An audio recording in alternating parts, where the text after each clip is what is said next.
ராமபக்த ஆஞ்சநேயர் கோவிலில் அனுமன் ஜெயந்தி விழா வெகு விமர்சையாக கொண்டாடப்பட்டது. அனுமன் ஜெயந்தி மார்கழி மாத அமாவாசை அன்று கொண்டாடப்படுகிறது. இந்த ஆண்டு அனுமன் ஜெயந்தி விழா இன்று அனைத்து ஆஞ்சநேயர் கோவில்களிலும் கொண்டாடப்படுகிறது. அந்த வகையில் தென்காசி மாவட்டம் செங்கோட்டை காவல் நிலையம் அருகில் மேல்புறம் வீற்றிருக்கும் ஸ்ரீ ராமபக்த ஆஞ்சநேயர் கோவிலில் அனுமன் ஜெயந்தி விழா இன்று வெகு விமர்சையாக நடைபெற்றது. முன்னதாக காலை 6 மணிக்கு கணபதி ஹோமம், துர்கா ஹோமம், சுதர்சன ஹோமம், ஆஞ்சநேயர் மூலமந்திர ஹோமம், தன்வந்திரி ஹோமம் நடந்தது. தொடர்ந்து சுவாமிக்கு பால், மஞ்சள், சந்தனம், விபூதி, பஞ்சாமிர்தம், திரவியம் உள்பட பல்வேறு பொருட்களை கொண்டு அபிஷேகம் நடந்தது. இதனையடுத்து பிற்பகல் 1 மணிக்கு ஆஞ்சநேயர் சுவாமிக்கு சிறப்பு அலங்காரம், தீபாராதனை நடைபெற்றது.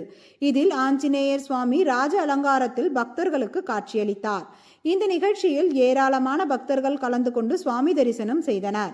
பின்னர் அனைவருக்கும் அன்னதானம் வழங்கப்பட்டது.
வாங்க